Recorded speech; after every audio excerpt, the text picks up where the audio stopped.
Well, Apple's been a bit busy, hasn't it? Following the release of an updated iPad Air, and I mean, seriously, this is a Dear Diary moment. I mean this, a fractionally cheaper anything as a Magic Keyboard, fractionally cheaper Magic Keyboard for the iPad Air.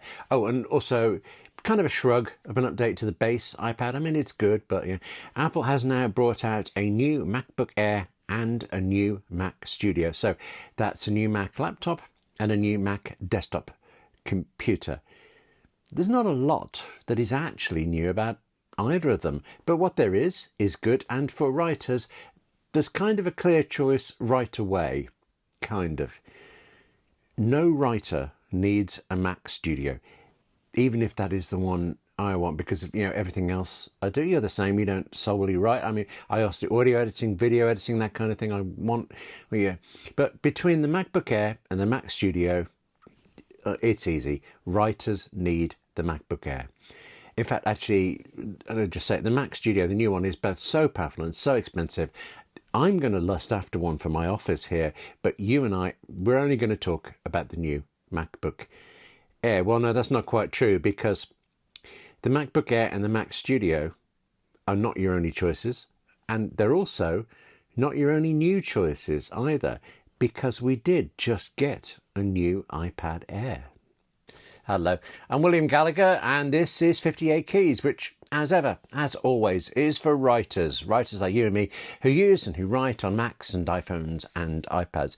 Do subscribe or like or join the 58 Keys Patreon, because we kind of have a lot to talk about, except the new MacBook Air doesn't actually change a great deal of things. Here's what's new. Right, with the MacBook Air. The predominant thing is it now comes with an M4 processor, which is faster than the previous M3 one. I mean, look at the quality of information you get from me. Myself, okay, I just can't look at a specification, a listing of a type of processor, and really understand what it means for me, what it would mean for me as I use the machine, as I write on it. So even saying to you that the M4 is faster than the M3, I know it's true. I think you worked it out too, but I don't know how much of a difference it makes. What might help me, though, is that actually I have this old, very old, Intel-based MacBook Air from before the M days, before the Apple Silicon days, and also somewhere I have an M2 MacBook Air. If you have either of these or similar, then just based on the fact that there's a new M4 processor, well, M3 owners shouldn't bother upgrading, and Intel users should run to get the new model, immediately. I went from an Intel Mac to an M1 Mac back in 2020, and the difference was staggering. I mean, I'm not even trying to exaggerate there. It was so much of a difference. It made you, how did you put up with such a slow old machine for so many years? It made me wonder if PC users who write about how fast their Windows machines were. But, then again, PC is Windows.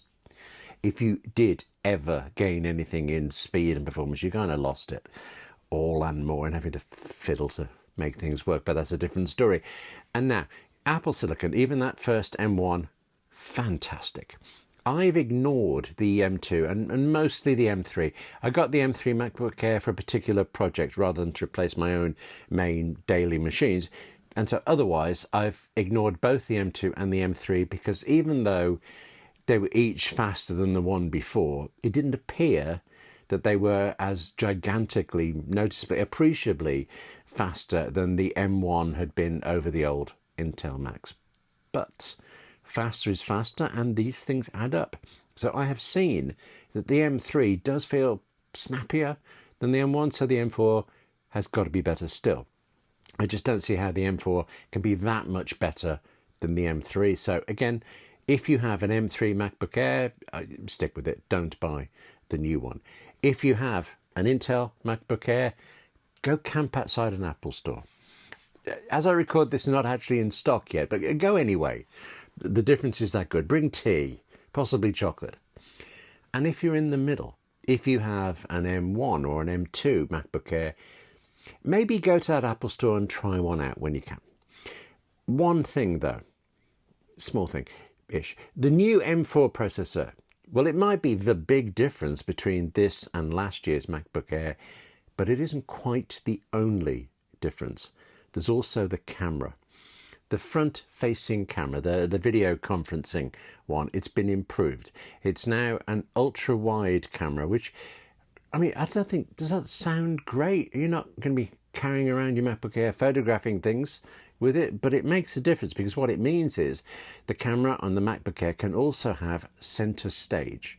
Apple names everything, but center stage is where you're on a video call and you have to go out of frame to get something, or someone else budges in to join you and say, hi, I'm here. But the video call will automatically and really smoothly reframe. It moves the image around so that you and your new friend are still centered perfectly in the image. I mean, there are limits. It's not alchemy, but it's really good.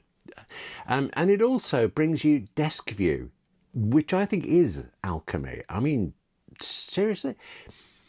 If you and I were talking on a video call, if you haven't seen this already, you and I were talking away on a video call, but I'm sitting at my desk without doing anything to the camera. I could instead say, oh no, look at this, and show you my desk. So, you know, if I'm demonstrating something or whatever, you could cut from my face to looking down on the keyboard or whatever's on the desk. The camera would look as if you had physically pulled it down to shoot vertically, and you haven't. You haven't touched it. It just does it. Sometimes Apple calls a lot of things magical and you think, yeah, right.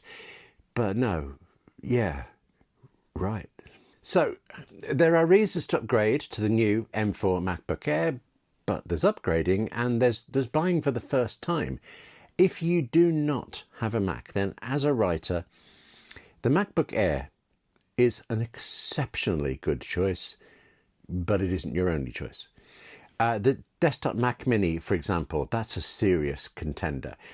With the Mac Mini, you also have to buy a screen, a keyboard and a mouse or a trackpad. So, yeah, the fact that it's always a lot cheaper than any MacBook, it's a bit of an illusion, a little bit of an illusion, only a little bit, but it is there. And desktop Macs overall, actually, desktop computers in general, this has always been the case. Desktop computers will always be more value than laptops because they don't have to compromise. It used to be that they had to have smaller components in laptops, but even now, when everything's small, there's no concern about battery life. There's no concern about, if you run your Mac into the ground doing something, there's no concern that you'll burn up the heat, that you'll run down the battery in a heartbeat. But then the MacBook Air comes with a very nice screen already there. It comes with an excellent keyboard and an excellent trackpad, and you can carry it around. If you know that you are usually going to be writing in one place, then the Mac Mini is better value for you, even with all the other stuff you have to buy. But you want the MacBook Air, and if you ever travel around when you're writing, I think you can mentally justify it. Whether you can financially justify it, well, that's another thing. Okay. Except, just one more bit, the new iPad Air. I've actually already been asked this. The iPad Air, the new iPad Air came out about a pixel and a half ago, and I've already been asked, which is the better choice for writers, that new iPad Air or this new MacBook Air? Now, be clear here, I relish all iPads. I adore mine, and actually, while I have no earthly reason to buy the new iPad Air, I like them so much that I'm really tempted. But if it came down to a straight choice, you could only buy one, then as a writer, the MacBook Air wins. Its keyboard and trackpad are one thing. I mean, they're very good and they're also there. But you could actually buy a similar keyboard and trackpad case, Apple Magic Keyboard for the iPad Air, but it is an extra purchase, quite an expensive one. And there's also, just on the Mac side, there's much more software, many more apps, but I'm not sure. Actually, I suspect by volume I'm wrong. I don't know the numbers, and I think it's actually probably more likely that if you simply counted the number of apps on the Mac or the iPad, well, the iPad would win because the iPad can run iPhone apps and things. But for writers, there are just so many Mac word processors, text editors, text utilities, so many Mac apps and tools that are right for us. So MacBook Air beats iPad Air for us for writing. It did yesterday with the now ancient old M3 MacBook Air. It does so again today with the M4. There is nothing dramatically new about the new MacBook Air, but what's not changed at all is that it remains a superb Mac for writing on. That's it for this edition of 58 Keys. I'm just after trying to resist the iPad Air. Now I have to resist the Mac Studio as well. We never had this problem back in the days of pen and paper. Anyway, thank you very much for watching, and take care of yourself. Write more, it's important, and I'll see you soon.